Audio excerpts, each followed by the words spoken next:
A New York man is suing Taco Bell for $5 million over insufficient beef in his Crunchwrap Supreme. This is believe it or bullshit. The suit, filed in the Eastern District of New York, includes side-by-side photos comparing Taco Bell's glossy advertisements featuring bursting tortillas stuffed with heaping portions of ground beef, vibrant tomatoes, and perfectly distributed sour cream against the deflated reality customers actually receive. Siragusa claims he purchased a Mexican pizza from a Ridgewood location in September 2022 for $5.49 plus tax, only to discover it contained approximately half the beef and bean filling he expected. The lawsuit seeks damages of $500 per unit purchased for every New Yorker who bought these items since July 2020. If successful, someone who purchased 3 vegan Crunchwraps during that period would be entitled to $1,500. The complaint notes, Taco Bell's alleged deception is especially concerning now that inflation, food, and meat prices are very high and many consumers, especially lower-income consumers, are struggling financially. Here's how this actually went down. On September 20, 2022, Siragusa walked into a Taco Bell in Ridgewood, New York, ordered a Mexican pizza, and immediately recognized he'd been had.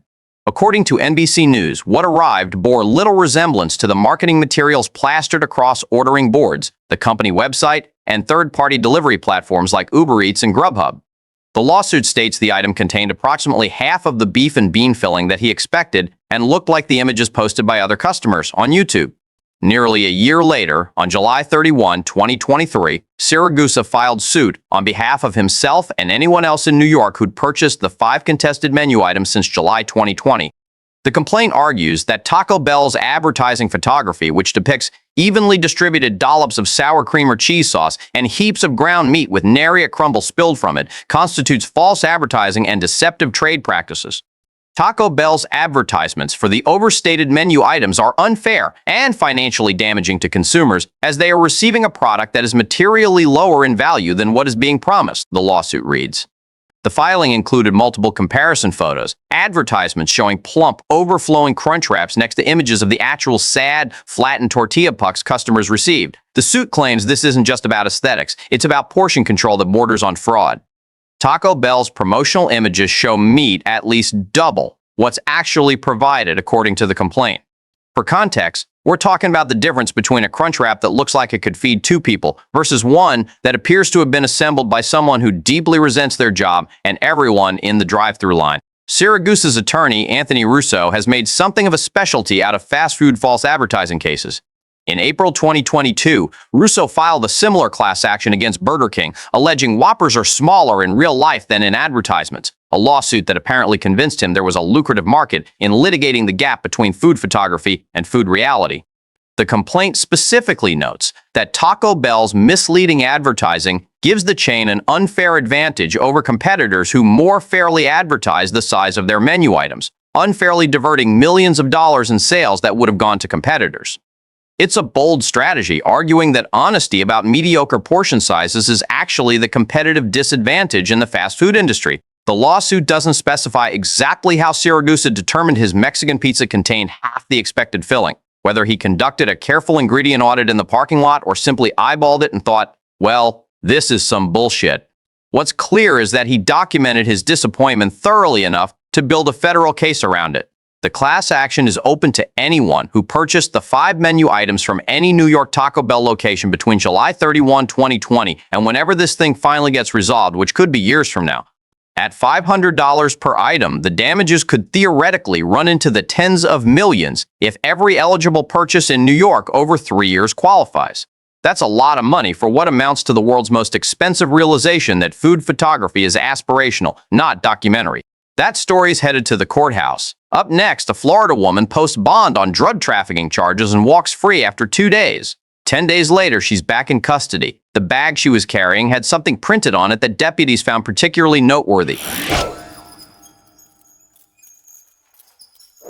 A Melbourne woman was arrested in Brevard County on January 18th after deputies discovered methamphetamine in her bag. The bag was labeled "definitely not a bag full of drugs."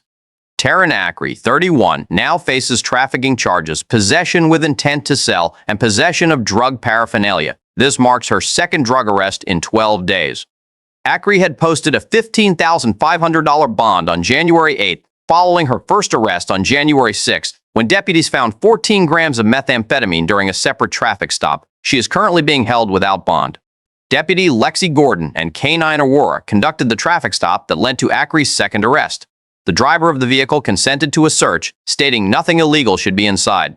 Acree was a passenger carrying multiple bags. One bag contained methamphetamine, needles, Narcan, digital scales, small baggies, cut straws, and other drug-related items. That bag bore the printed legend, "Definitely not a bag full of drugs." Brevard County Sheriff Wayne Ivey noted in a social media post that this is the part you just can't make up. Let's review the timeline. On January 6th, a Brevard County Sheriff's deputy conducted a routine traffic stop on a vehicle with Acree as a passenger. The driver reportedly told the deputy he could conduct a search because nothing illegal should be inside. A K9 unit detected the presence of drugs. The deputy found a broken glass smoking pipe in the driver's pocket that tested positive for methamphetamine. Given that Acree and the driver were in the vehicle together, the deputy searched Acree and discovered 14 grams of methamphetamine on her person. The amount qualified as trafficking-level possession under Florida law. Acree was arrested and charged with trafficking in methamphetamine, possession of methamphetamine with intent to sell, and possession of drug paraphernalia. She was transported to the Brevard County Jail. 2 days later, on January 8th, she posted bond in the amount of $15,500 and was released. 10 days passed. On January 18th, Deputy Lexi Gordon and her K9 partner Aurora were on patrol when they initiated a traffic stop on another vehicle. Acree was again a passenger. According to CBS 12, the driver consented to a search of the vehicle, asserting that nothing illegal should be inside. Gordon discovered that Acree had several bags with her. One of those bags had the words, "Definitely not a bag full of drugs," printed on its exterior. Sheriff Wayne Ivey later posted about the arrest on social media. "The bag was filled with snacks." Nah, just kidding. "It was actually drugs," Ivey wrote. "That's right. She actually had a bag with drugs in it that said on the side, 'Definitely not a bag full of drugs.'" Inside the bag, Deputy Gordon found methamphetamine, needles, Narcan, a medication used to reverse opioid overdoses, digital scales, small baggies, cut straws, and other items associated with drug distribution. The packaging materials and scales indicated intent to sell rather than personal use. The combination of paraphernalia suggested an active operation rather than casual possession. Acree was arrested for the second time in less than 2 weeks. The charges mirrored her first arrest: trafficking in methamphetamine, possession of methamphetamine with intent to sell, and possession of drug paraphernalia. This time, however, she was held without bond. Sheriff Ivey addressed the situation in his social media post with a tone of exasperation. Since Acree apparently forgot what happened to her just the other week, she's now enjoying another staycation at Ivey's Iron Bar Lodge, he wrote, referring to the county jail. He concluded by stating there is a zero-tolerance policy in Brevard County for crime, especially when it comes to people putting poison out on our streets. The bag itself, purchased from any number of online retailers that sell ironic novelty items, represents a particular strain of humor that works better in theory than in practice. It's amusing when discussing hypothetical situations with friends. It becomes significantly less amusing when Deputy Gordon is asking you to step out of the vehicle while K9 Aurora indicates the presence of controlled substances. For context, this isn't even the first time law enforcement has encountered this specific bag design during a drug arrest. In October 2024, police in Oregon discovered a bag with the identical, "Definitely not a bag full of drugs" label during a traffic stop that uncovered fentanyl, methamphetamine, cash, and a loaded revolver. The bag has developed something of a reputation in law enforcement circles, which is generally not the kind of brand recognition you want for your accessories. Acree remains in the Brevard County Jail. Her case is pending.